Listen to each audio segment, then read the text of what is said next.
जय हिंद साथियों, स्वागत है आपका self study classes with Sumit Jain YouTube channel और दोस्तों ऐप में।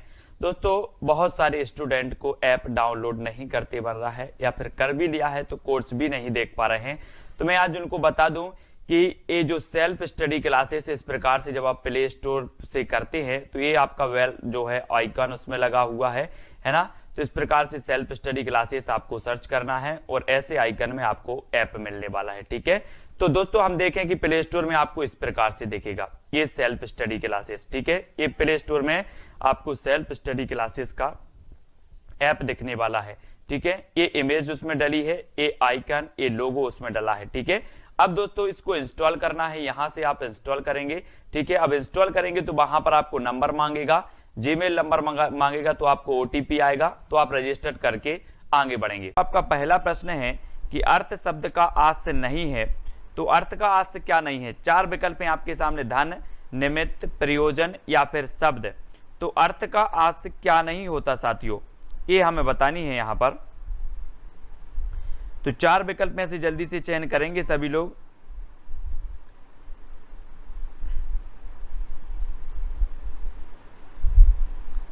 और राइट आपका आंसर हो जाएगा नहीं है। पूछा है तो नहीं है होता है शब्द। अर्थ का आस शब्द नहीं होता, अर्थ का आस निमित्त, धन, निमित्त, प्रयोजन, ये तीनों होते हैं, लेकिन ये चार यानी कि शब्द नहीं होता। ठीक है, इसको याद रखना। फिर आपसे पूछा जाता आज्ञा का विलोम शब्द क्या है? आज्ञा, हमें आज्ञा देते ना कुछ लोग, और आज्ञा की हम क्या कर देते हैं, क्या कर देते हैं? लिखो कमेंट में पटाख से आज्ञा का विलोम। बोले सर आज्ञा की हम अवज्ञा कर देते हैं। अवज्ञा, आज्ञा मिली थी लेकिन हमने क्या कर दी? अवज्ञा। तो हमारा आज्ञा का जो विलोम होगा वो 4 नंबर बिल्कुल सही हो जाएगा। अब आज्ञा की अवज्ञा नहीं करना है, ठीक है, आज्ञा ही करना है, आज्ञा का पालन करना है। फिर आपसे पूछा जाता है जहरीला शब्द में कौन सा प्रत्यय है? जहरीला में प्रत्यय बताना है साथियों। ईला, रीला, एला या फिर अरीला, कौन सा हो जाता है जहरीला में? और आपने चयन किया है सर कि जहरीला में हो जाएगा ईला प्रत्यय। ईला यानी कि 1 नंबर। ठीक है, जहर कोई शब्द है और इसमें ईला प्रत्यय लगा दिया तो बन गया शब्द क्या? जहरीला। तो ईला प्रत्यय आपका 1 नंबर बिल्कुल सही हो जाएगा। ठीक है, 1 नंबर। फिर पूछा जाता है कि शहडोल जिले में बोली जाने वाली प्रमुख बोली कौन सी है? दोस्तों शहडोल जिला में, और ये जो शहडोल है, शहडोल ये कहाँ आता है? आपका बघेलखंड के पठार में आता है शहडोल, और ये शहडोल संभाग भी है। तो आप बघेलखंड के पठार में आता है तो आपको चयन करना है कि यहाँ पर कौन सी बोली बोली जाएगी। बघेलखंड के पठार में ये शहडोल आता है तो यहाँ पर कौन सी बोली बोली जाएगी? और आपने बिल्कुल सही चयन किया है कि सर ये बघेलखंड के पठार में आता है तो ये बघेली बोली यहाँ पर बोली जाएगी, यानी कि 3 नंबर आपका यहाँ पर बघेली बिल्कुल सही हो जाएगा। ठीक है, ये अवधी, बघेली, छत्तीसगढ़ी ये पूर्वी हिंदी के अंतर्गत आती है। अवधी, बघेली और छत्तीसगढ़ी, है ना। ये बघेली पूर्वी हिंदी के अंतर्गत आती है, ये भी आपको चयन करना है। नेक्स्ट है मोहन ने चोर को पीछे से पकड़ लिया। वाक्य कैसा है? मोहन ने चोर को पीछे से पकड़ लिया, ये वाक्य का हमें बताना है कैसा वाक्य माना जाएगा। स्थान बोधक माना जाएगा या फिर दिशा बोधक है? कौन सा बोधक है दोस्तों? चयन करें। और आपने बिल्कुल सही चयन किया है कि सर ये मोहन ने चोर को पीछे से पकड़ लिया। पीछे यानी कि दिशा है कोई, है ना, तो ये दिशा बोधक है। दिशा बोधक यानी 3 नंबर आपका बिल्कुल सही हो जाएगा। ठीक है, 3 नंबर। नेक्स्ट है अंगारे फांकना मुहावरे का आस्य क्या है? इन मुहावरे को हमें प्रैक्टिस करना है, जितनी ज्यादा आप प्रैक्टिस करोगे मुहावरे उतने ज्यादा आपको क्लियर होंगे। ठीक है, तो अंगारे फांकना, इस मुहावरे का अर्थ क्या हो जाता है? ऐसा काम करना जिसका फल बुरा हो, साहसपूर्ण कार्य करना, क्रोध या ईर्ष्या से जलना या फिर चुनौती देना। तब अंगारे फांकने का जो अर्थ होगा वो क्या हो जाएगा? आपने चयन किया है कि ऐसा काम करना जिसका फल बुरा हो, यानी कि अंगारे फांकना, है ना। इसका अंगारे फांकने का देखो, इसका अर्थ 1 नंबर बिल्कुल सही है, जो बिल्कुल अलग है ना। 1 नंबर आपका बिल्कुल सही हो जाएगा। फिर आपसे पूछा जाता है दोस्तों कि राम ने आसानी से शिव धनुष तोड़ दिया, वाक्य कैसा है? आज्ञा सूचक है ना, इच्छा सूचक है, विधानवाचक है या फिर संकेतार्थक है? कैसा वाक्य माना जाएगा इसमें? बालसुधा जी, सीमा रितिका जी, आशु गोंडवाल जी, प्रश्न क्रमांक 7 में राम ने आसानी से शिव धनुष तोड़ दिया, ये वाक्य कैसा है? आसानी से तोड़ दिया, आसानी से तोड़ दिया, तो ये तो क्या है? विधानवाचक वाक्य है, विधानवाचक है ना। विधान यानी कि जो सी नंबर है, 3 नंबर है, वो आपका बिल्कुल सही होगा। राम ने आसानी से शिव धनुष तोड़ दिया, ये आपका विधानवाचक वाक्य माना जाएगा। 3 नंबर आपका बिल्कुल सही हो जाएगा। ठीक है, 3 नंबर ये विधानवाचक है। काली मिर्च पद में कौन सा समास है? दोस्तों हम पढ़ते हैं ना, लाल मिर्च काली मिर्च, है ना, लाल मिर्च काली मिर्च, मिर्च बड़ी तेज है, पढ़ते ना अपन लोग, मिर्च बड़ी तेज है। और काली मिर्च पद में समास बताना है, बहुब्रीहि समास होगा, द्विगु समास होगा, कर्मधारय या फिर द्वंद्व समास। तो हम कुछ भी पढ़ें वो क्या हो जाएगा कि जो काली है, काली ये मिर्च की विशेषता बता रहा है, काली, तो काली मिर्च है ना, तो हम इसका क्या करेंगे? काली है जो मिर्च, तो काली है जो मिर्च यानी कि कर्मधारय समास। ठीक है, कर्मधारय यानी 3 नंबर आपका बिल्कुल सही होगा यहाँ पर, 3 नंबर। ठीक है, नेक्स्ट आपको बताना इच्छा शब्द का पर्यायवाची क्या है? प्रश्न क्रमांक 9 में इच्छा, आप लोगों की इच्छा होती है, अब इच्छा का पर्यायवाची क्या माना जाएगा? उसे और क्या कहते हैं इच्छा को?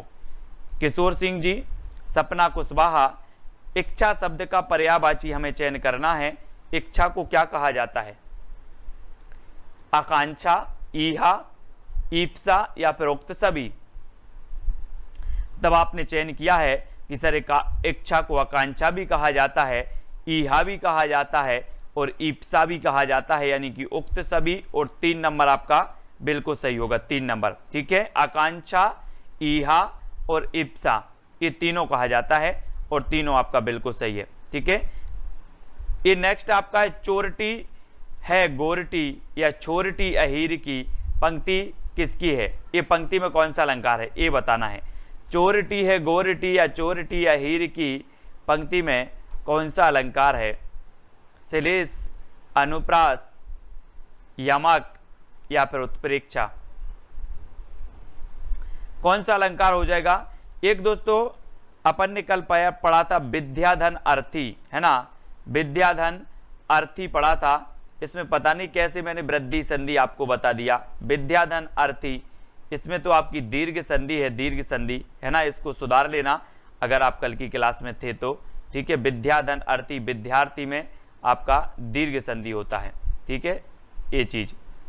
अब आपको बताना अनुप्रास अलंकार, इसमें चोरटी है गोरटी या छोरटी अहीर की, यहाँ पर आपका अनुप्रास हो जाएगा। अनुप्रास यानी कि दोस्तों आपका 1 नंबर हो जाएगा। चोरटी है गोरटी या छोरटी अहीर की, अनुप्रास अलंकार के भी कई भेद होते हैं दोस्तों, कई भेद होते हैं अनुप्रास के।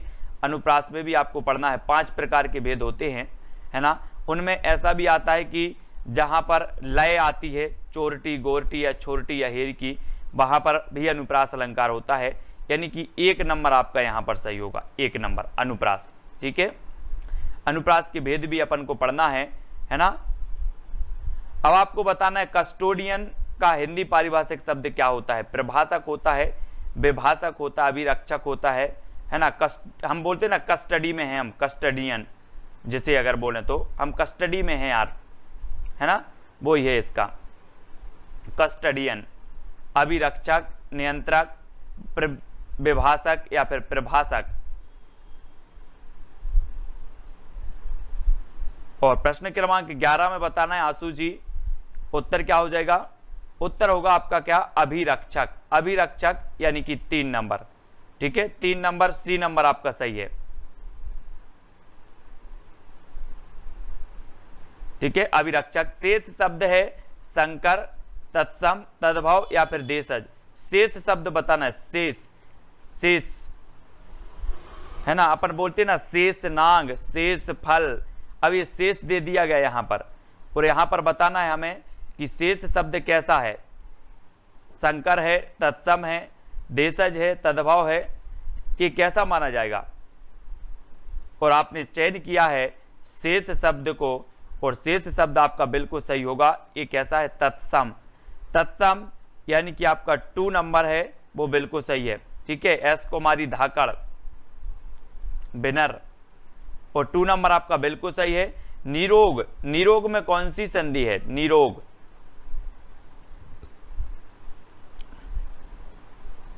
निरोग में संधि का चयन करना है राज कपाड़िया जी, सरिता जी। प्रश्न क्रमांक अपना 13 है और निरोग में संधि बतानी है तो इसमें हो जाएगी आपकी कौन सी संधि? विसर्ग संधि, है ना। नेह धन रोग बराबर होगा निरोग, ठीक है। निरोग यानी 4 नंबर आपका विसर्ग संधि बिल्कुल सही हो जाएगा, ठीक है, विसर्ग। नेक्स्ट, मध्य प्रदेश से प्रकाशित साहित्यिक पत्रिका का नाम क्या है? अक्षरा, आजकल, आलोचना या फिर कथा। तो प्रश्न क्रमांक 14 में मध्य प्रदेश से प्रकाशित साहित्यिक पत्रिका का नाम बताना है। और साहित्यिक पत्रिका की जब भी बात आती है दोस्तों तो ये जो अक्षरा है, अक्षरा है ना, ये आपका सही होगा 1 नंबर। अक्षरा प्रकाशित होती है कहां से? मध्य प्रदेश से।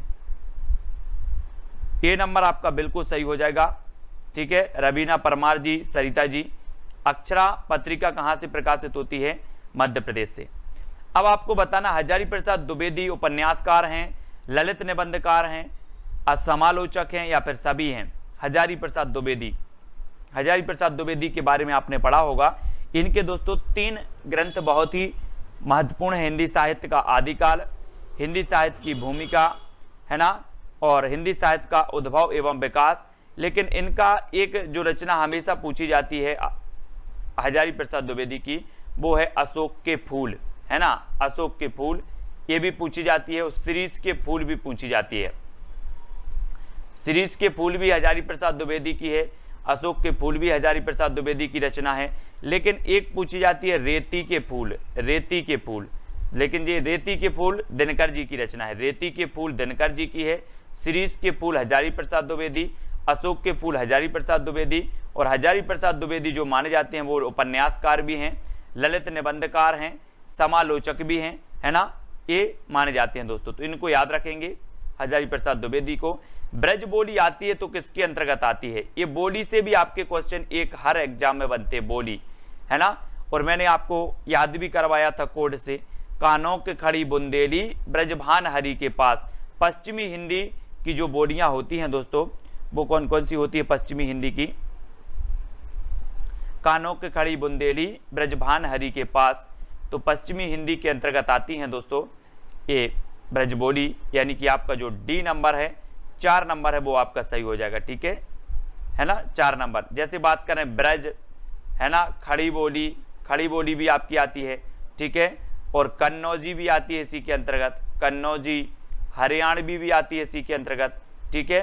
और बुंदेली भी आती है, बुंदेली भी आपकी पश्चिमी हिंदी के अंतर्गत आती है, ठीक है। तो ये 5 बोलियां हैं जो पश्चिमी हिंदी के अंतर्गत आती हैं और ये ब्रज भी पश्चिमी हिंदी के अंतर्गत आती है, ठीक है। नेक्स्ट है विलोम शब्द युग में नहीं है तो कौन सा नहीं है? विलोम शब्द युग में प्राचीन, अर्वाचीन, अर्तिकार, आरतीहर, नींद, स्वप्न, प्रच्छन्न, प्रकट। तब आपको चयन करना है कि विलोम शब्द युग में कौन सा नहीं है।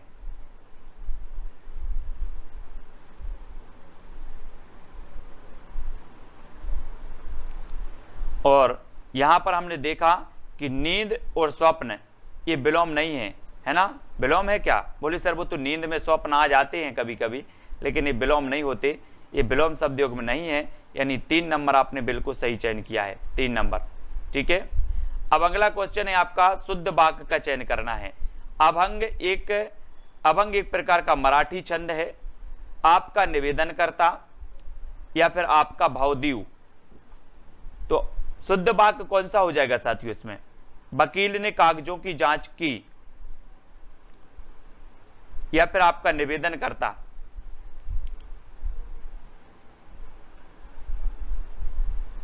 क्या सही है इसमें? इसमें आपका सही है वकील ने कागजों की जांच की। वकील ने कागजों की जांच की, यानी कि जो 4 नंबर है आपका वो बिल्कुल सही हो जाएगा, 4 नंबर, ठीक है। 4 नंबर आपने जो चयन किया है वो बिल्कुल सही है। वकील ने कागजों की जांच की, ये आपका शुद्ध वाक्य माना जाएगा, डी। नेक्स्ट है शुद्ध शब्द है, तो शुद्ध शब्द इसमें कौन सा है? लाला बाना, के द्विवेदी जी, देसानी जी। शुद्ध शब्द बताना है आकांक्षा, आकांक्षा, परिस्थिति, अमावस्या या फिर अवनति। हमने शब्द शुद्धि बहुत सारी चीजें पढ़ी हैं, बहुत पढ़ी शब्द शुद्धि है ना, बहुत अभ्यास किया है। और यहां पर शब्द शुद्धि आपसे पूछ लिया गया तो आपका जो आकांक्षा है, आकांक्षा है ना, जो अपनी इच्छा होती है ना, इच्छा का पर्यायवाची क्या होती है, आकांक्षा होती है। इच्छा का पर्यायवाची आकांक्षा, और आकांक्षा ये शुद्ध शब्द माना जाएगा। ठीक है, ए नंबर आपका बिल्कुल सही है सुनील कुमार जी, ए नंबर। नेक्स्ट है समुच्चारित भिन्नार्थक शब्द योग में नहीं है तो कौन सा नहीं है? इतर, इत्र, उद्धार, उधार, कंकाल, कंगाल, मित्र, मित्र।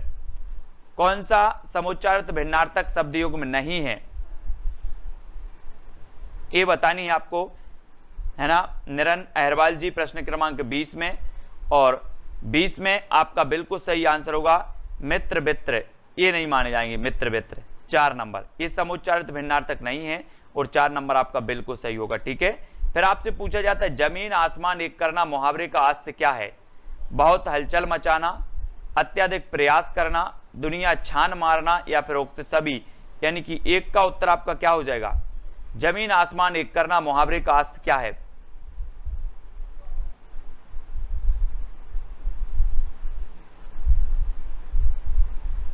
और यहां पर आपका बिल्कुल सही है उक्त सभी, यानी 4 नंबर।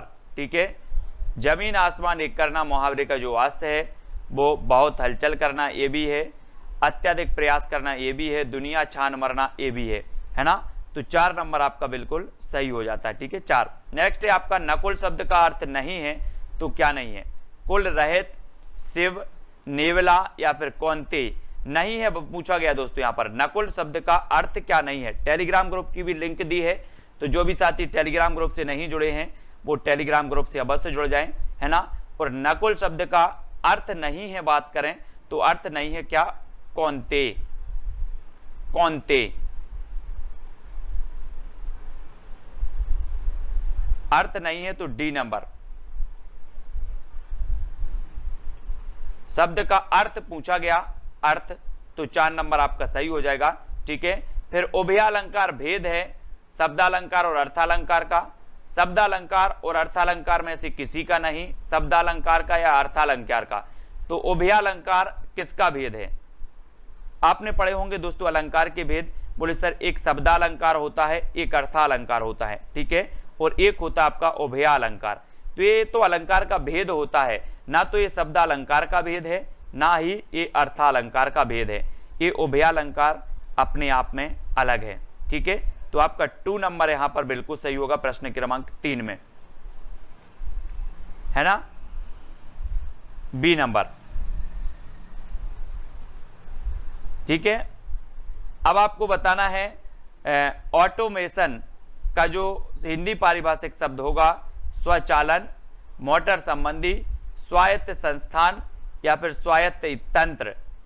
तो ये चयन करना है दोस्तों आपको प्रश्न क्रमांक 4 में। ऑटोमेशन का हिंदी पारिभाषिक शब्द क्या होता है?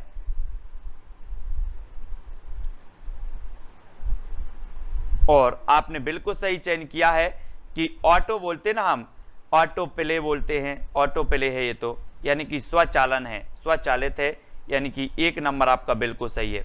ठीक है, 1 नंबर आपका सही है। अब आपको बताना है उन्मूलन का विलोम शब्द क्या है? उन्मूलन, उन्मोचन, रोपण, मोचन या फिर उन्मुख। उन्मूलन का विलोम क्या हो जाता है? अपन बोलते ना गरीबी उन्मूलन, है ना, गरीबी उन्मूलन यानी कि गरीबी हटाओ बोलते। तो उन्मूलन का विलोम हमें बस चयन करना है यहां पर। रोपण, रोपण तो है नहीं, है ना, मोचन, उन्मुख या फिर उन्मोचन।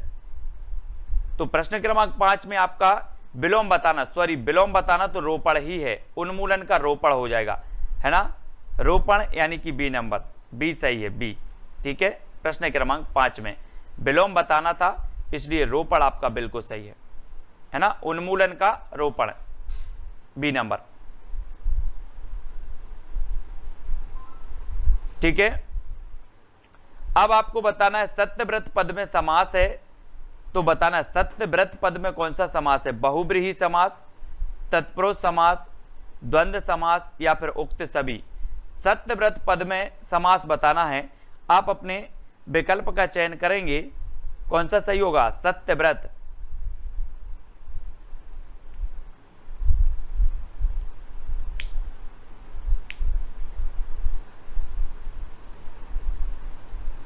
तब आपका बिल्कुल सही आंसर होगा दोस्तों, सत्यव्रत पद में समास पूछा गया तो कौन सा होगा।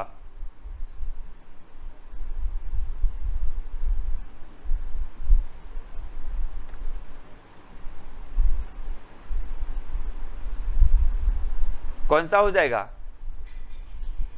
यहां पर तो उत्तर दिया उक्त सभी।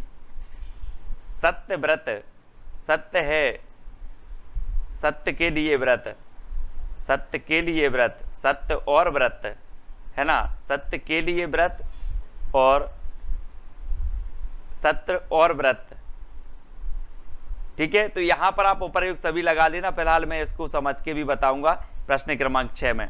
ठीक है, 6 वाला अगला आपको बताना, नई या एक शब्द में प्रत्यय है, 7 का उत्तर बताना है। 7 का नई या एक शब्द में प्रत्यय एक है या एक है या फिर एक है, यानी कि प्रश्न क्रमांक 7 में बताएंगे। नई या एक शब्द में प्रत्यय कौन सा है।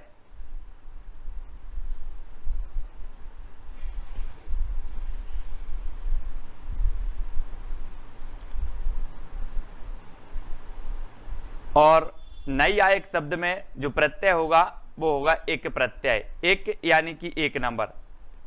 ठीक है, एक नंबर आपका बिल्कुल सही हो जाएगा। नई या एक होगा ना, तो एक आपका बिल्कुल सही है। वो सत्यव्रत वाला मैं बताऊंगा, आप तत्पुरुष होगा वैसे, है ना, बिल्कुल सही। यदि वह आता तो मैं चला जाता, वाक्य कैसा है, आज्ञा सूचक वाक्य है, इच्छा सूचक है, विधानवाचक है या संकेतार्थक है। यदि वह आता तो मैं चला जाता, वाक्य कैसा है। प्रश्न क्रमांक 8 में यदि वह आता तो मैं चला जाता, यहां पर संकेतार्थक वाक्य है, यानी कि 4 नंबर संकेतार्थक। वह आता तो मैं चला जाता, यहां पर संकेत दिया गया तो संकेतार्थक आपका बिल्कुल सही होगा। पृथ्वीराज रासो में आपको बताना, पृथ्वीराज रासो है क्या है, उपन्यास है, महाकाव्य है, खंड काव्य है या फिर नाटक है।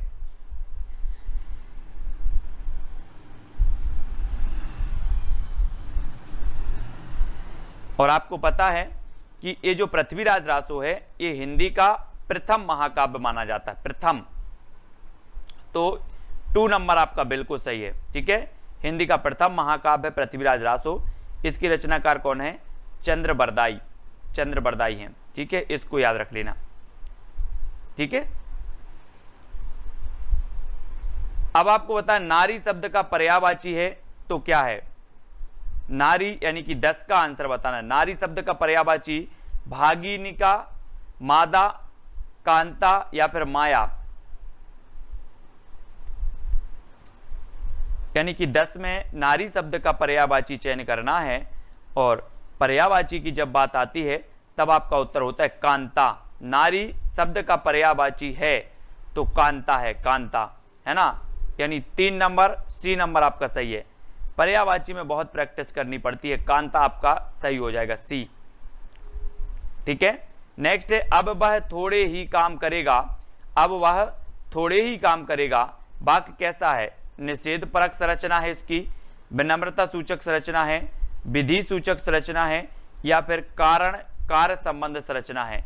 अब वह थोड़े ही काम करेगा, कैसी संरचना है इसकी, इसमें क्या बोध करवाया गया, वो चीज चयन करनी प्रश्न क्रमांक 11 में। तो बताएं SM तिवारी जी। अब वह थोड़ी ही काम करेगा, यानी कि इसमें आपका सही उत्तर होगा कौन सा, निषेध परक संरचना है इसमें, है ना, निषेध परक। अब वह थोड़ी ही काम करेगा यानी कि नहीं काम करेगा, ये नंबर आपका सही होगा। इसमें कारण कार्य नहीं है, निषेध परक। अब वह थोड़े ही काम करेगा, निषेध परक संरचना है, वह काम नहीं करेगा, थोड़े ही काम करेगा यानी कि नहीं करेगा, है ना। एक कहा गया है, अगर आपको इसको शब्द की लय और उससे अब वह थोड़े ही काम करेगा, अब नहीं करेगा, मतलब इसका अर्थ है ना, इसका जो संरचना है इसका अर्थ है वो नहीं करेगा ही निकल रहा, यानी 1 नंबर आपका सही होगा, निषेध परक संरचना। ठीक है, अब आपको बताना बारेली बोली किस जनजातीय समूह से संबंधित है। वारेली, बारेली यानी कि 12, भील जनजाति से, कोरकू से, गोंड से या फिर बैगा से, कौन सी जनजाति से संबंधित है बारेली बोली।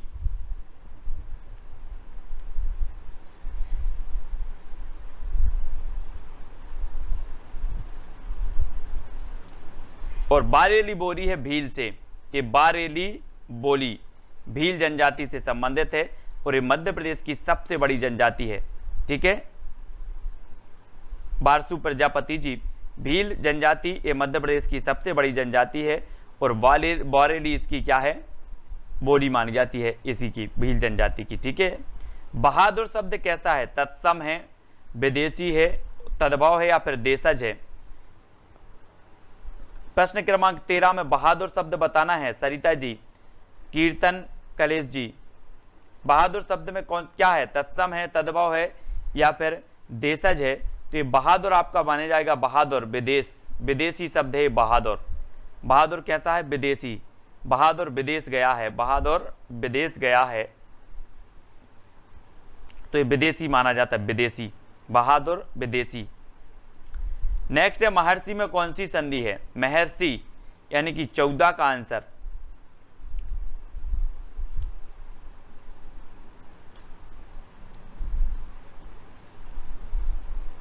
और आपका सही आंसर होगा क्या हो जाएगा, महाधन ऋषि, यानी कि आ के बाद क्या आ रहा है, री आ रहा है, आ के बाद री, तो आपकी कौन सी संधि हो जाएगी, गुण स्वर संधि, है ना। गुण यानी कि आपका 1 नंबर है वो बिल्कुल सही हो जाएगा, गुण स्वर संधि। ठीक है, महर्षि में गुण स्वर यानी 1 नंबर आपका सही होगा। महाधन ऋषि बराबर महर्षि और आ रहा है यहाँ पर, आ प्लस ऋषि, है ना, ए अगर आता है तो आपका गुण स्वर संधि हो जाती है, ए नंबर सही है। नेक्स्ट आपको बताना 14 सितंबर 1949 में भारत की संविधान सभा द्वारा हिंदी को मान्यता दी गई, किस रूप में मान्यता दी गई। 14 सितंबर अभी आने वाला है और हिंदी दिवस मनाएंगे अपन, है ना, 14 सितंबर को, और 14 सितंबर 1949 को हिंदी को मान्यता दी गई संविधान सभा द्वारा। तो किस रूप में दी गई, भाषा के रूप में, मानक भाषा के रूप में, राष्ट्रभाषा के रूप में या फिर राजभाषा के रूप में, किस रूप में ये मान्यता दी गई साथियों। प्रश्न क्रमांक 15 में हम लोग पढ़ते ना कि अनुच्छेद 343 के तहत संविधान में जो है हमारी हिंदी भाषा को राजभाषा बनाया गया, है ना, तब आपका यहाँ पर उत्तर होगा राजभाषा। अब बहुत सारे लोग 3 क्या बता रहे, 3 नहीं होगा इसका, राष्ट्रभाषा नहीं, राजभाषा, राजभाषा के रूप में, यानी कि आपका जो डी नंबर है, डी नंबर वो सही हो जाएगा। सीमा कुमारी, है ना, पारो कुशवाहा जी। 4 नंबर बिल्कुल सही है, सीता जी, है ना, सरिता जी, अभिषेक जी। ये राजभाषा के रूप में मान्यता मिली थी, ना कि राष्ट्रभाषा के रूप में। अभी राष्ट्रभाषा नहीं लगाना, है ना, ये राजभाषा। ठीक है, 4 नंबर सही होगा। हमारे भारत की राष्ट्रभाषा कोई नहीं है। राष्ट्रभाषा मतलब होता है पूरे देश की संपर्क भाषा, और हिंदी पूरे देश की संपर्क भाषा नहीं है, इसलिए हमारे देश की कोई राष्ट्रभाषा नहीं है। राष्ट्रभाषा के लिए आंदोलन चालू जरूर चले कि हिंदी को राष्ट्रभाषा बनाया जाए, है ना, उसके बाद उसका विरोध भी हुआ। ठीक है, तो ये राजभाषा है अपनी हिंदी। ठीक है, 4 नंबर आपका सही होगा। फिर आपको बताना भोपाल से प्रकाशित पत्रिका का नाम क्या है, 16 का उत्तर आहा जिंदगी, सरस सलेल, ईश्वरी या फिर जाह्नवी। भोपाल से प्रकाशित पत्रिका का नाम। और प्रश्न क्रमांक 16 में आपको भोपाल से प्रकाशित पत्रिका का नाम बताने के लिए बोला गया और आपने बताया आहा जिंदगी। भोपाल में क्या जिंदगी है, आहा जिंदगी, भोपाल में क्या जिंदगी है, आहा जिंदगी। तो ये आहा जिंदगी निकलती थी कहाँ से, भोपाल से। अश्विन जी, भोपाल यानी 1 नंबर आपका सही होगा, 1 नंबर आहा जिंदगी, आर के वर्मा। ठीक है, विलोम शब्द युग्म का नहीं है, बताना कौन सा नहीं है। पीयूष, कालकूट, रथी, विरत, विक्षोभ, प्रशांत, नायक, अधिनायक। ये विलोम पढ़ा करो आप घर में, इसका अभ्यास किया करो। जब भी आपको टाइम मिलता है आप विलोम शब्द पढ़ो, पर्यायवाची शब्द पढ़ो। आप जितना इनको पढ़ोगे, जितनी ज़्यादा प्रैक्टिस करोगे, ये विलोम और पर्यायवाची उतनी चीज़ें आपको इस मेमोरी में बैठती जाएंगी, उतनी अच्छे से बनेगी ये विलोम। इनको तो पढ़ना ही पड़ता है, विलोम को, पर्यायवाची को, है ना। और विलोम शब्द नहीं है तो कौन सा नहीं है? नायक का अधिनायक, है ना, नायक का अधिनायक, ठीक है। ये नायक अधिनायक ये नहीं होता, डी नंबर आपका सही हो जाएगा, डी नंबर, ठीक है। पीयूष का कालकूट बिल्कुल सही है, रति का व्रत बिल्कुल सही है, विक्षुब्ध का प्रशांत भी सही है, लेकिन ये नायक का अधिनायक नहीं होता, ठीक है। यानी 4 नंबर आपका सही हो जाएगा, 4 नंबर, डी नंबर सपना जी बिल्कुल सही है। नेक्स्ट आपको बताना है निम्न में से शुद्ध वाक्य कौन सा है? तुम तो अवश्य ही जाओगे, चरखा काटना चाहिए, यह कविता अनेक भाव प्रकट करती है, या फिर मुझसे यह काम संभव नहीं हो सकता। तो आपको बताना है कि इसमें तुम तो अवश्य ही जाओगे, ये आपको चयन करना है, कौन सा शुद्ध हो जाएगा?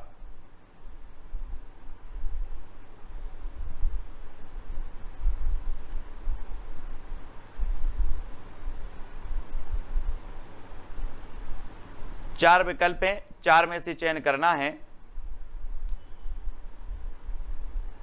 और आपने चयन किया है कि यह कविता अनेक भाव प्रकट करती है। यह कविता अनेक भाव प्रकट करती है। चरखा काटना चाहिए, चरखा नहीं काटना चाहिए, तुम तो अवश्य ही जाओगे, है ना, अवश्य ही नहीं आना था यहाँ, अवश्य जाओगे, है ना। यह कविता अनेक भाव प्रकट करती है, ये आपका सही होगा। मुझसे यह काम संभव नहीं हो सकता, है ना, तो ये याद रख लेना।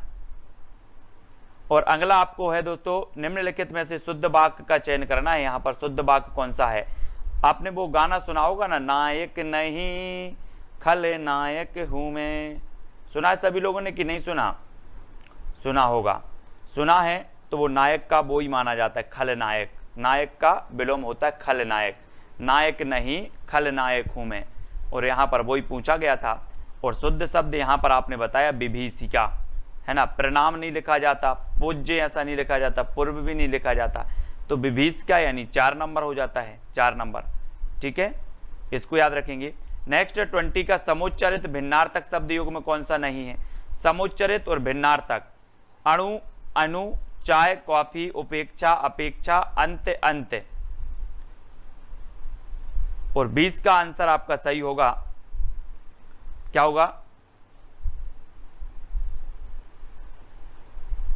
समुच्चारित भिन्नार्थक शब्द युग में नहीं है तो चाय कॉफी, चाय कॉफी, ये समुच्चारित भिन्नार्थक तो नहीं लग रहा, यानी 2 नंबर चाय कॉफी आपका बिल्कुल सही है। अड़ियल शब्द में कौन सा प्रत्यय है? अड़ियल शब्द में हमें प्रत्यय का चयन करना है, यल है, ला है, ईयल है, या फिर ईयल है। तो 4 विकल्प हैं और अड़ियल में हमें चयन करना है कि प्रत्यय कौन सा है। तब आप 4 विकल्प में से बताएंगे। और साथियों आपको पता है कि जो प्रत्यय हैं वे शब्द के अंत में लग करके क्या लाते हैं, उनमें परिवर्तन, अर्थ में परिवर्तन लाते हैं। और यहां पर आपसे अड़ियल पूछा गया और अड़ियल में आपका हो जाएगा ईयल प्रत्यय, यानी 4 नंबर आपका बिल्कुल सही हो जाता है, 4 नंबर, ठीक है। 4 जो आपने बताया है वो बिल्कुल सही है, ठीक है। फिर नेक्स्ट प्रश्न देखते हैं, कुछ है जो बराबर मुझे यहां खींच रहा है, वाक्य बताना है। ये वाक्य कैसा है? स्थान बोधक वाक्य है, विनम्रता सूचक वाक्य है, विधि सूचक वाक्य है, या फिर कारण कार्यबोधक संरचना है। इनमें से 4 में से आपने चयन किया प्रश्न क्रमांक 2 में कि सर कुछ है जो बराबर मुझे यहां खींच रहा है। यहां कहां, यहां कहां, आप करो कहां, तो कहां कोई स्थान तो होगा, यानी कि ये क्या हो जाएगा आपका प्रश्न क्रमांक 2 में। आसू जी, गोंडवाल, दीनू जी, प्रश्न क्रमांक 2 में यहां खींच रहा है मतलब ये क्या है, किसी स्थान की बात कर रहा है। यहां आपने कहा कहां, तो कहां कोई स्थान होगा, बोले यहां इस स्थान पर, ठीक है, इस स्थान पर, तो ये स्थान बोधक संरचना है, ठीक है। 1 नंबर आपका बिल्कुल सही हो जाएगा, 1 नंबर, ठीक है। फिर बढ़ जाते हैं अगले क्वेश्चन की ओर। अनुसरण में कौन सी संधि है दोस्तों? अनुसरण अयादि स्वर संधि है, यण स्वर संधि है, व्यंजन है या फिर विसर्ग संधि है? तो यहां पर आपको चयन करना है अनुसरण में कौन सी संधि हो जाएगी। और आपने बिल्कुल सही चयन किया है कि सर इसमें यण संधि तो है नहीं, अयादि तो है नहीं, क्योंकि स्वर के बाद कोई स्वर आ नहीं रहा है ना, विसर्ग है नहीं, तो कौन सी है फिर? व्यंजन संधि है। व्यंजन संधि यानी 3 नंबर आपका सही हो जाएगा इसमें, ठीक है। अनुसरण में जो संधि है वो व्यंजन संधि 3 नंबर, सी नंबर आपका बिल्कुल सही होगा। विसर्ग नहीं होगी इसमें, सी आपका बिल्कुल सही होगा, ठीक है। क्रस का विलोम क्या होगा? क्रस। क्रस बताना है दोस्तों, समीचीन, पीन, विशालता या फिर पतला, यानी कि प्रश्न क्रमांक 4 में हमें चयन करना है और क्रस बताना है कि क्रस का विलोम क्या है। चयन करेंगे फटाक से और उत्तर बताएंगे सभी लोग।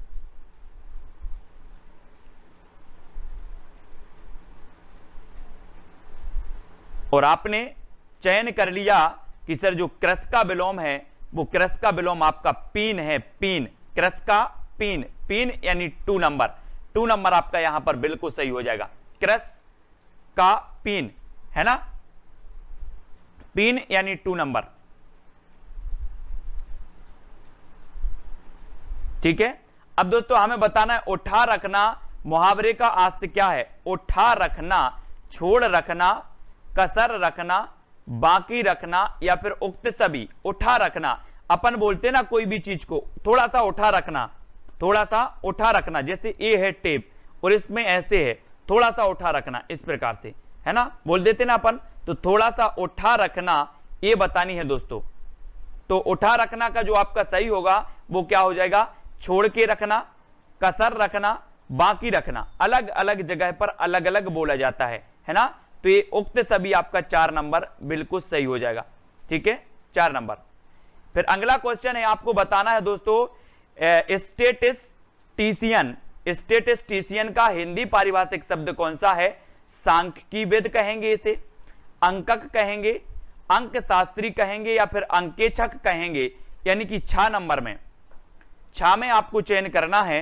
उत्तर आपका क्या होगा?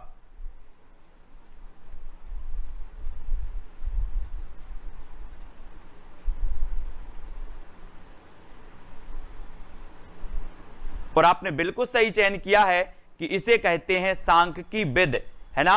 सांख्यिकीविद यानी कि आपका जो 1 नंबर है वो बिल्कुल सही हो जाएगा, 1 नंबर, ठीक है। फिर बढ़ जाते हैं दोस्तों अगले क्वेश्चन की ओर। दूध वाले से कहो कि भाई 20 लीटर दूध तुरंत ले आए, तुरंत ले आए।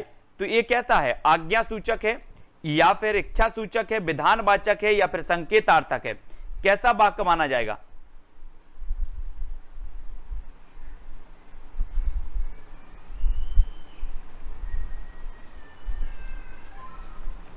इसमें आपको चयन करना है साथियों कि ये दूध वाले से कहो कि भाई 20 लीटर दूध तुरंत ले आए, ये कैसा है? ये आज्ञा सूचक, 1 नंबर आपका सही होगा, आज्ञा सूचक, ठीक है, आज्ञा सूचक वाक्य होगा। फिर है केरा के से पात बिहारने बहराने सिर शेष के पंक्ति में कौन सा अलंकार है? अलंकार आपने पढ़े हैं और आपको बताना है केरा के से पात बहराने सिर शेष के अन्योक्ति अलंकार, सहोक्ति, श्लेष अलंकार या फिर अतिशयोक्ति अलंकार। इसमें प्रश्न क्रमांक 8 में जो आपने चयन किया है वो चयन किया है क्या? अतिशयोक्ति। अतिशयोक्ति यानी 4 नंबर आपका अतिशयोक्ति अलंकार। केरा के से पात बहराने सिर शेष के, इसमें आपका अतिशयोक्ति अलंकार हो जाएगा, यानी 4 नंबर सही हो जाएगा अरविंद्र जी, ठीक है, अरविंद पाटीदार प्रीति जी। फिर अगला क्वेश्चन आपका है नांग शब्द का अर्थ नहीं है, तो नांग का अर्थ क्या नहीं होता? हाथी, पर्वत, शिव या फिर बादल, यानी कि प्रश्न क्रमांक 9 है और नांग शब्द का अर्थ क्या नहीं है?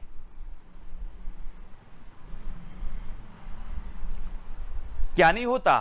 बोले सर नांग मतलब हाथी तो होता है, होता है, पर्वत भी होता है, बादल भी होता है, शिव भी होता है, तो कौन सा नहीं होता? कौन सा नहीं होता फिर? प्रश्न क्रमांक 9 में, और आपने चयन कर लिया कि सर शिव नहीं होता, बादल पर्वत को नाग कहते हैं, हाथी को कहते हैं, बादल को कहते हैं, लेकिन सेव को नाग नहीं कहते, है ना, इसका अर्थ नाग नहीं होगा। यानी कि आपका जो सी नंबर है, सी नंबर वो सही होगा। सेव, सेव को नाग नहीं कहते या सेव का अर्थ नाग नहीं होगा। और 3 नंबर आपका बिल्कुल सही है। खेत शब्द कैसा है? खेत, अपन खेत जाते हैं दोस्तों, खेत, और एक होता है क्षेत्र। अब आपको बताना है कि खेत शब्द कैसा है, संकर है, तत्सम है, तद्भव है या फिर देशज है। ये तद्भव, तत्सम, देशज ये पूछे जाते हैं और अपन टॉपिक वाइज अध्ययन कहां पर कर रहे हैं? सेल्फ स्टडी क्लासेस में रात्रि 8 बजे, है ना। और खेत शब्द का जो अर्थ होता है वो क्या होता है साथियों? वो क्या होता है? ये खेत शब्द है बताना है कैसा है, तो बोले तत्सम तो इसका क्षेत्र होता है, तो ये तद्भव है आपका, तद्भव यानी 3 नंबर ममता जी, सी नंबर आपका बिल्कुल सही है, तद्भव। ठीक है। सारंग शब्द का पर्यायवाची क्या है? सारंग, चातक, सिंह, कोयल या फिर उक्त सभी। सारंग का पर्यायवाची बताना है प्रश्न क्रमांक 11 में, और आपको चयन करना है। और दोस्तों सारंग शब्द का जो पर्यायवाची होता है वो होता है उक्त सभी। कोयल, सिंह और चातक ये सभी सारंग के पर्यायवाची होते हैं। और डी नंबर जो आपने बताया, डी नंबर उक्त सभी, ये बिल्कुल सही है, डी। ठीक है, डी आपका सही हो जाएगा। फिर छतरपुर जिले में बोली जाने वाली जो बोली है वो कौन सी है? अब दोस्तों आपने देखा होगा कि इस प्रकार से ये एमपी का मैप होता है, इस प्रकार से, है ना, ऐसे ऐसे करके ऐसे। और ये जो क्षेत्र होता है ये वाला, यहां पर ये जो क्षेत्र है, ठीक है, ये जो क्षेत्र है यहाँ का, ये यहाँ पर छतरपुर है, यहाँ पर। ठीक है। और ये पूरा यहाँ से लेकर के यहाँ तक ये क्या कहलाता है? बुंदेलखंड का पठार। क्या कहलाता है? बुंदेलखंड का पठार। ठीक है। अब ये बुंदेलखंड का पठार है और इसके अंतर्गत छतरपुर आता है, तो यहाँ पर कौन सी बोली बोली जाएगी? बुंदेलखंडी, है ना, या फिर बुंदेली। और बुंदेली पश्चिमी हिंदी की है, पश्चिमी हिंदी की बोली मानी जाती है। ठीक है, ये तो पता ही है आपको। फिर नेक्स्ट आपके यथासंभव पद में कौन सा समास है? यथासंभव यानी कि प्रश्न क्रमांक 13 में अव्ययी भाव समास, द्विगु समास, कर्मधारय या फिर द्वंद्व समास। यथासंभव,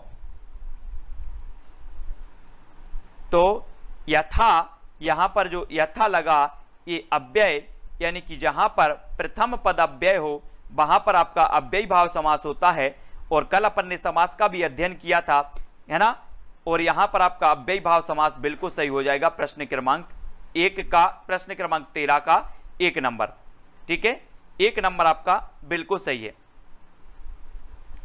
अव्ययी भाव समास। भवानी प्रसाद मिश्र की कृति कौन सी है दोस्तों? भवानी प्रसाद मिश्र, इनकी कृति का नाम बताना है। ये 4 कृति हैं, सूरज का ब्याह है, अपलक, गीत फरोश या फिर मगध। यानी कि प्रश्न क्रमांक 1 में भवानी प्रसाद मिश्र की बताना है। और हम क्या करते हैं? बोले सर हम भवानी के गीत गाते हैं, हम भवानी के गीत गाते हैं। तो देखो जरा ऑप्शन में कहाँ आ रहा गीत, तो गीत फरोश, गीत आ गया। बोले सर गीत, तो गीत फरोश, और हम भवानी के गीत गाते हैं, तो ये गीत फरोश आपकी भवानी प्रसाद मिश्र जी की हो जाएगी, गीत फरोश। यानी 3 नंबर, सी नंबर आपका बिल्कुल सही हो जाएगा, है ना। और नेक्स्ट आपको बताना, मध्य प्रदेश से प्रकाशित साहित्यिक पत्रिका नहीं, साहित्य पत्रिका है बतानी, तो कौन सी है? दस्तक, साहित्य त्रिवेणी, नवलेखन या फिर तुलसी मानस भारती। कौन सी इनमें से पत्रिका है जो मध्य प्रदेश से प्रकाशित है? यानी कि प्रश्न क्रमांक आपका 15 का चयन आपको करना है। तो 15 का क्या हो जाएगा दीपक जी?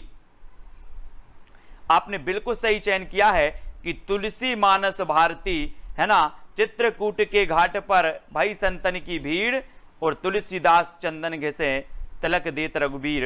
ये तुलसी मानस भारती और तुलसी समारोह मनाया जाता है कहां पर? चित्रकूट में, चित्रकूट, है ना, चित्रकूट, इसको याद रखेंगे। और मध्य प्रदेश से प्रकाशित पत्रिका है तुलसी मानस भारती, है ना। मगही बोली आती है तो किसके अंतर्गत आती है दोस्तों? मगही बोली आपको बताना है किसके अंतर्गत आती है।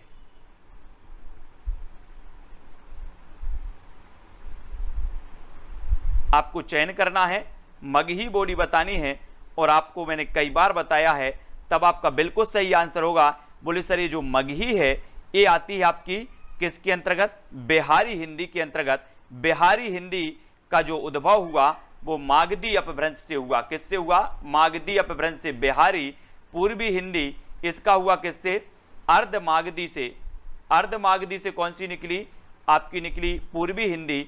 राजस्थानी से, ये पश्चिमी हिंदी से निकली राजस्थानी हिंदी।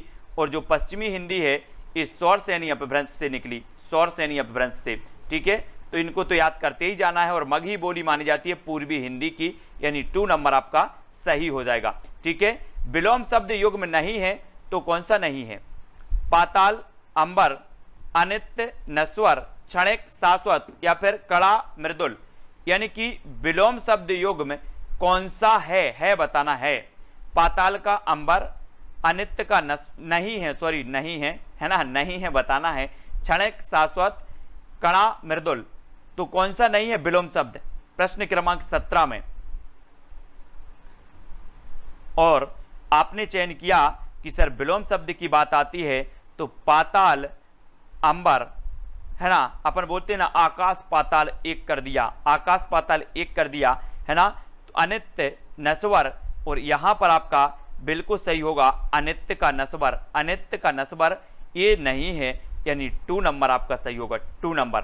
ठीक है, बी नंबर आपका बिल्कुल सही है। क्षणिक का शाश्वत सही है, कड़ा का मृदुल सही है, लेकिन अनित्य का नश्वर नहीं है। ठीक है, तो बी जिन्होंने बताया उनका आंसर बिल्कुल सही है। फिर आपसे पूछा जाता है कि शुद्ध वाक्य क्या है? शुद्ध वाक्य, अतिथि को उबाल कर पानी पिलाओ, मेरे को बाजार जाना है, शीला के पास एक ही साड़ी है, या फिर मैंने थैले में से वो निकाला। तो शुद्ध वाक्य का चयन करना है, कौन सा होगा शुद्ध? अतिथि को उबाल कर, अतिथि को ही उबाल दो। बोले सर अतिथि को उबालना है, तो मैंने कहा नहीं नहीं नहीं, रहने दो, इसको गलत कर दो। ठीक है, अतिथि को नहीं उबालना। मेरे को बाजार जाना है, ये क्या सही है? शीला के पास एक ही साड़ी है, मैंने थैले में सेव निकाला, मैंने थैले में सेव निकाला, ये भी आपका गलत है। अब मेरे को बाजार जाना है और शीला के पास एक ही साड़ी है, इनमें से 50-50 की लाइफलाइन आपके पास पहुंच जाती है।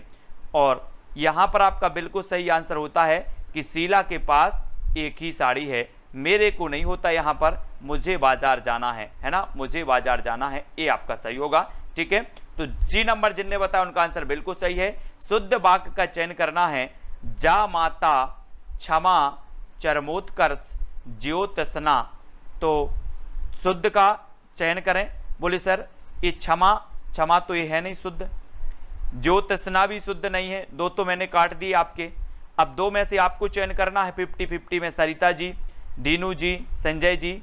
उत्तर क्या होगा 19 का? बोले सर इसमें सही उत्तर जो आपका हो जाएगा वो जा माता सही होगा, जा माता 1 नंबर।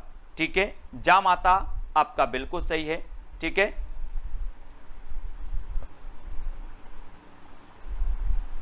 यानी कि आपका 1 नंबर बिल्कुल सही हो जाएगा। ठीक है, फिर अगला क्वेश्चन आपको बताना है दोस्तों, प्रश्न क्रमांक 20 में। 20 का उत्तर क्या होगा? भिन्नार्थक शब्द युग में कौन सा नहीं है?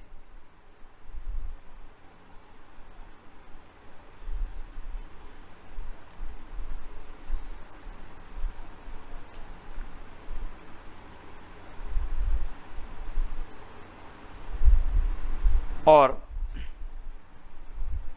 आपने चयन किया है समुच्चारित भिन्नार्थक शब्द युग में, और शब्द युग में नहीं है बताना था, तो नहीं है तो कौन सा नहीं है? कौन सा नहीं है? बोले सर समुच्चारित भिन्नार्थक, ये योग योग जो है, योग योग ये तो बिल्कुल सेम है, ये समुच्चारित भिन्नार्थक नहीं होगा, है ना। तो आपका राइट आंसर क्या हो जाएगा? राइट आंसर क्या होगा? आपने बताया योग योग, यानी सी नंबर आपका बिल्कुल सही, सी नंबर। ठीक है, और दोस्तों ये अपन ने देखा, क्या देखा कि ये चरमोत्कर्ष जो है ना, चरमोत्कर्ष इस प्रकार से लिखा जाता है, इस प्रकार से, है ना, इसलिए वो चरमोत्कर्ष क्या हो गया? गलत हो गया, ये ऐसा। ठीक है, चरमोत्कर्ष। ठीक है, तो इसको सुधार लेना, योग योग आपका बिल्कुल सही हो जाएगा। ठीक है, फिर अगला देखते हैं, रसखान हैं। रसखान भक्तिकालीन कवि हैं, कुल परंपरा से कृष्ण भक्त हैं, महाकवि हैं, या फिर उक्त सभी। रसखान बताना है कैसे कवि माने जाते हैं। रसखान कहा जाता है कि जो रामचरितमानस तुलसीदास जी ने लिखी है अवधी भाषा में, वो दोस्तों तुलसीदास ने जी ने जो लिखी है अवधी भाषा में 1574 ईस्वी में, यानी कि 1600 संवत 1631 में इन्होंने लिखी थी। और ये जो रामचरितमानस है सबसे पहले तुलसीदास ने इन्हीं को सुनाई थी रसखान को, है ना। और रसखान कैसे माने जाते हैं, अब तुलसीदास का संबंध है तो ये क्या माने जाते हैं, कुल परंपरा से कृष्ण भक्त, महाकवि, भक्तिकालीन कवि। तो ये दोस्तों भक्तिकालीन कवि हैं, भक्तिकालीन, है ना। अब तुलसीदास के समय के हैं, मतलब तुलसीदास भक्ति काल के हैं, तो रसखान भी भक्ति काल के भी होंगे, है ना। तो आपका जो 1 नंबर है, 1 नंबर वो सही है, ये भक्तिकालीन कवि हैं, ठीक है, 1 नंबर। अगला बताना, अतएव में संधि है तो कौन सी है। अतएव गुण स्वर संधि, यण स्वर संधि, व्यंजन या फिर विसर्ग संधि, यानी कि प्रश्न क्रमांक 2 और 2 का चयन करना है। अतएव में संधि बतानी है।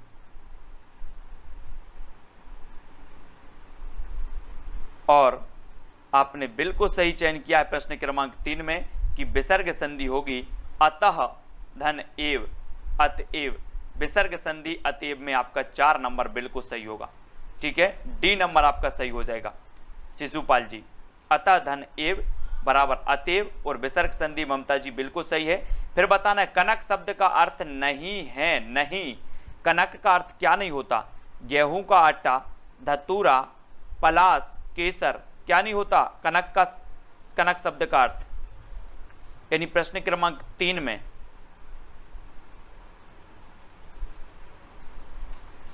और आपने चयन किया है बिल्कुल कि सर कनक का अर्थ आटा तो होता है ना, धतूरा भी होता है, और इनमें से बताओ पलास और केसर में से कौन सा नहीं होता, कौन सा नहीं होता। तो वो नहीं होता दोस्तों आपका केसर, केसर नहीं होता, पलास भी होता है, धतूरा भी होता है, गेहूं का आटा भी होता है, यानी ये 3 होते हैं, लेकिन केसर नहीं होता, यानी डी नंबर आपका बिल्कुल सही हो जाएगा, ठीक है, डी नंबर केसर। नेक्स्ट है आपका ऋचा शब्द कैसा है। ऋचा आपने पढ़ी होंगी ऋग्वेद की ऋचाएं, पढ़ी ना ऋग्वेद की ऋचाएं, संकर है, तत्सम है, तद्भव है या फिर देशज है। ऋचा शब्द कैसा है,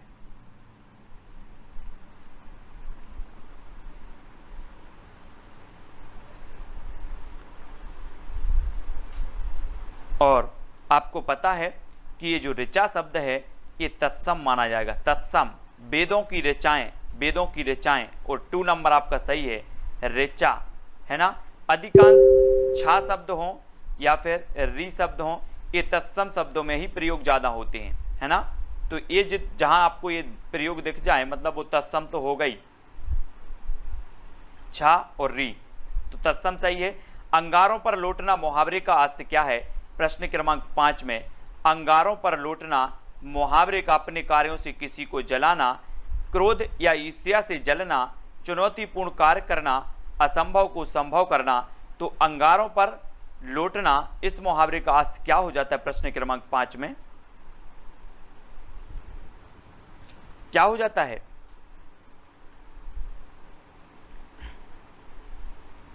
और आपने बिल्कुल सही चयन किया है, क्रोध या ईश्वर से, ईर्ष्या से जलना, अंगारों पर लौटना, ये आपका 2 नंबर बिल्कुल सही है। 2 नंबर आपने बिल्कुल राइट आंसर 2 नंबर का बताया है, ठीक है, वेरी गुड। और अगला क्वेश्चन है दोस्तों आपका, कल कानन कुंडल मोर पखा और पे बनमाल विराजती हैं, इसमें कौन सा अलंकार है। कल कानन कुंडल मोर पखा और पे बनमाल विराजती है, कौन सा अलंकार हो जाएगा इसमें, कौन सा हो जाएगा। अनुप्रास, श्लेष, यमक या फिर बीप्सा।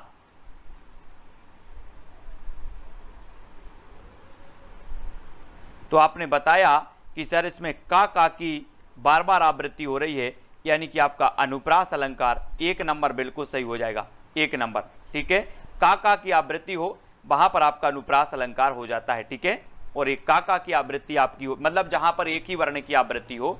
और का की कल कानन कुंडल, है ना, कल कानन कुंडन केस बसे, और का की आवृत्ति हुई और आपने बिल्कुल सही अनुप्रास अलंकार लगाया, 1 नंबर, ठीक है। नेक्स्ट है, रीता रीवा के अभियांत्रिकी महाविद्यालय में पढ़ती है, वाक्य कैसा है। रीता रीवा के अभियांत्रिकी महाविद्यालय में पढ़ती है। आज्ञा सूचक वाक्य है, इच्छा है, विधान सूचक या संकेतार्थक है। कैसा वाक्य माना जाएगा इसमें? भगत सिंह जी, विक्रम जी, संजय जी। प्रश्न क्रमांक 1 में रीता रीवा के अभियांत्रिकी महाविद्यालय में पढ़ती है, ये वाक्य कैसा है? और आपने चयन किया है कि सर रीता अभियांत्रिकी विद्यालय में पढ़ती है तो ये आपका विधिवाचक हो जाएगा, विधानवाचक हो जाएगी।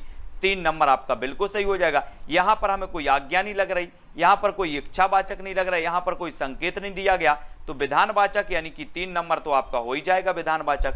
रीता रीवा की अभियांत्रिकी महाविद्यालय में पढ़ती है, ये आपका विधिवाचक या विधानवाचक हो जाएगा। ठीक है, तो आपका 3 नंबर बिल्कुल सही है। सी नंबर आज्ञा सूचक तो है ही नहीं, आज्ञा तो कोई दी नहीं जा रही यहां पर, है ना। नेक्स्ट आपको बताना नीलगाय पद में कौन सी समास है? नीलगाय पद में मंजुला जी, बहुब्रीहि समास, द्विगु समास, कर्मधारय समास या फिर द्वंद्व समास? नीलगाय पद में कौन सा समास है? प्रश्न क्रमांक 8 का चयन करना है।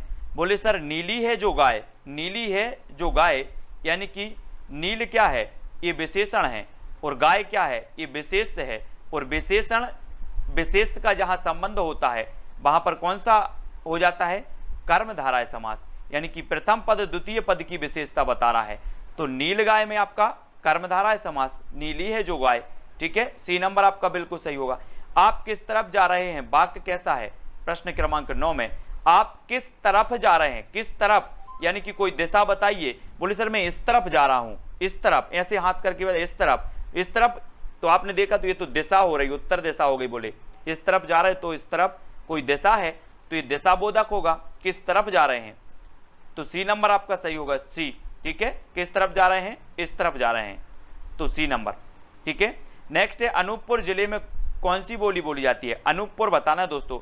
और आपको पता है कि ये जो होते हैं आपके ये यहां पर अनूपपुर जिला है, ये है ना, और ये जो क्षेत्र है ये पूरा, ये क्षेत्र कहलाता है कौन सा? बघेलखंड का पठार। आपने शहडोल जिला सुना होगा, शहडोल, और शहडोल जिले में आता है कौन? अनूपपुर जिला, है ना। अनूप की उमरिया डोरी सी डोल रही, हमने शहडोल जिला के आपको याद करवाए थे, ट्रिक से जिला। तो ये अनूपपुर आता है आपका बघेलखंड में। तो यहाँ पर निमाड़ी भी बोली नहीं बोली जाएगी, बुंदेली भी नहीं, माल भी नहीं, तो कौन सी? बघेली। बघेली यानी कि आपका उत्तर 3 नंबर, सी नंबर बिल्कुल सही होगा, बघेली। ठीक है, और बघेली ये आपको पता है कि अब छत्तीसगढ़ी यानी कि ये पूर्वी हिंदी की बोली मानी जाती है, बघेली पूर्वी हिंदी की, है ना। अवधी बघेली और छत्तीसगढ़ी ये पूर्वी हिंदी की है, और बघेली अनूपपुर जिले में बोली जाती है। ठीक है, तो याद रखना। नेक्स्ट है आपको बताना है दोस्तों आर्बिट्रेटर का हिंदी परिभाषिक शब्द क्या है? केंद्रक, मध्यस्थ, संधारक या फिर नाभिक, यानी प्रश्न क्रमांक 11।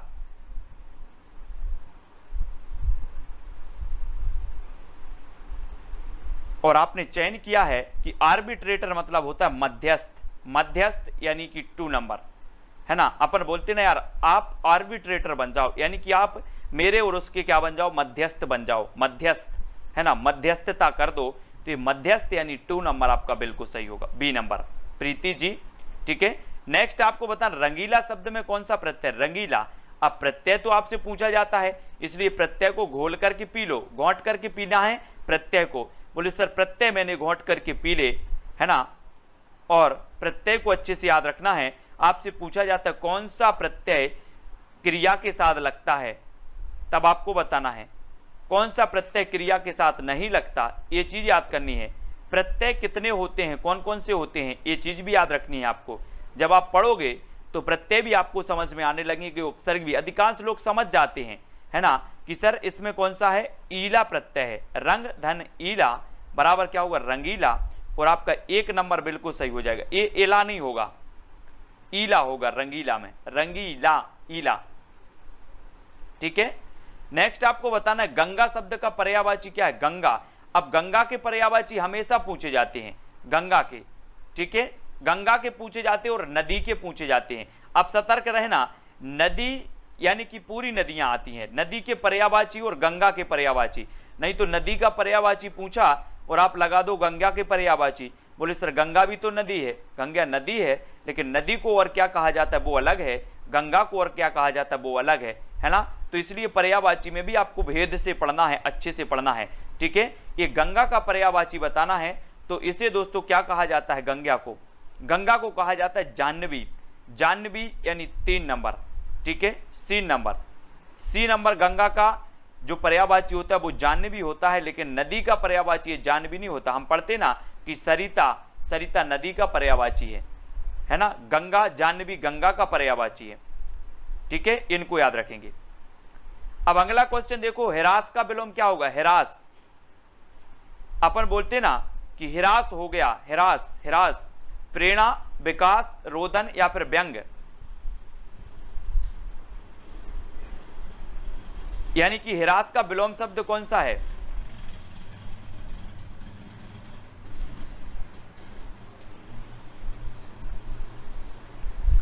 और आपको पता है कि ये जो होगा हिरास का विलोम बताना है ना। हिरास का विलोम विकास, हिरास का विलोम बताना था, पर्यायवाची नहीं बताना था। हिरास का विकास होगा, विकास।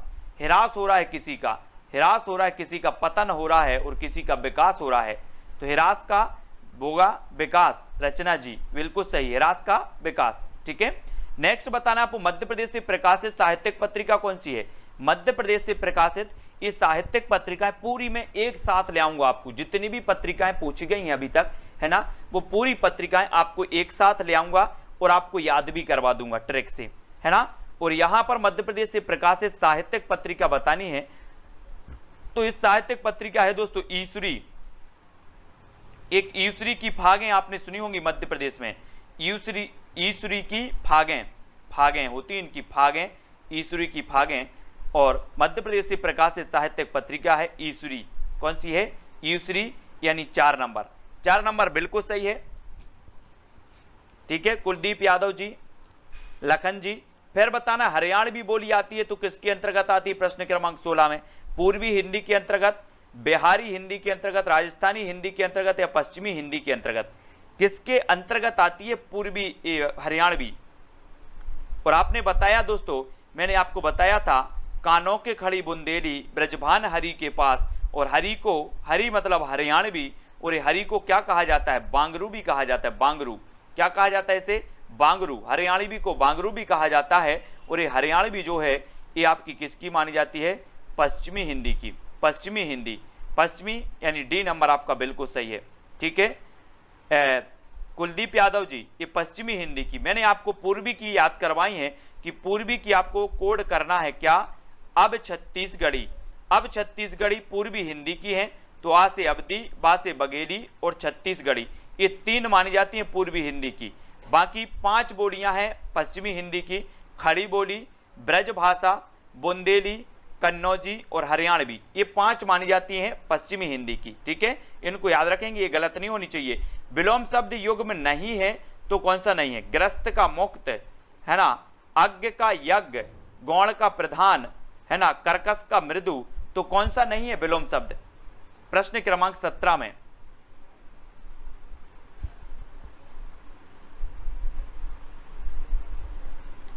बिल्कुल, जास्मिन खान जी, रचना सिंह जी, विक्रम जी, संगीता जी, SM तिवारी जी, प्रश्न क्रमांक 17 में आपने बिल्कुल सही बताया है। बोले सर अज्ञ का होता है विज्ञ, अज्ञ का विज्ञ, अज्ञ का यज्ञ नहीं होता, अज्ञ का यज्ञ नहीं होता, यानी कि आपका जो 2 नंबर है वो सही हो जाएगा, 2 नंबर, ठीक है। हाँ, ABC भी कर दो, ABC पूर्वी हिंदी की ABC, ठीक है, बिल्कुल सही है। नेक्स्ट आपको बताना है शुद्ध वाक्य है तो कौन सा है, इस बार लंका भारत से नहीं जीत पाएंगे, माताजी रेलगाड़ी में आया, सतीश को दही अच्छी लगती है, छात्राओं को पढ़ना चाहिए। तो अब थोड़ा सा शब्दों पर और व्याकरण पर ध्यान देना है कि इस बार लंका भारत से नहीं जीत पाएंगे, गलत। माताजी रेलगाड़ी में आया, माताजी रेलगाड़ी में आती हैं, आया नहीं, आई, गलत।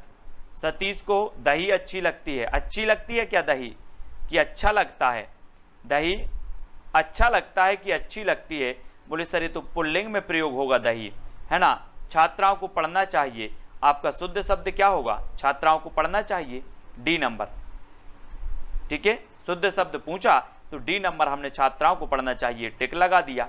ठीक है, डी। इस सतीश को दही अच्छी है तो गलत है। प्रश्न क्रमांक 18 में शुद्ध पूछा था, शुद्ध, और शुद्ध में डी सही है। अब शुद्ध बताना इसमें कौन सा है, अनिष्ट, आधीन, अभ्यस्त या फिर अद्वितीय।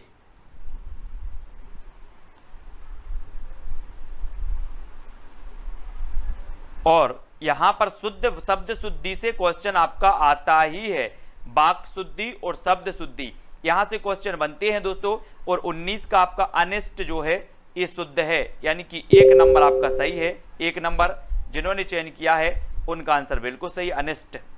ठीक है, अनिष्ट। नेक्स्ट है, और समुच्चारित भिन्नार्थक शब्द योग में नहीं है तो कौन सा नहीं है, 20 का उत्तर। अपकार का उपकार, अनल का अनिल, जन जन, अर्क का अरक। तो बोले सर ये जो जन और जन है ये तो बिल्कुल समान दिख रहा है, मतलब ये सी नंबर नहीं हो जाएगा। ठीक है, 20 का सी। अपकार उपकार ये समोच्चारक भी है और भिन्नार्थक भी है।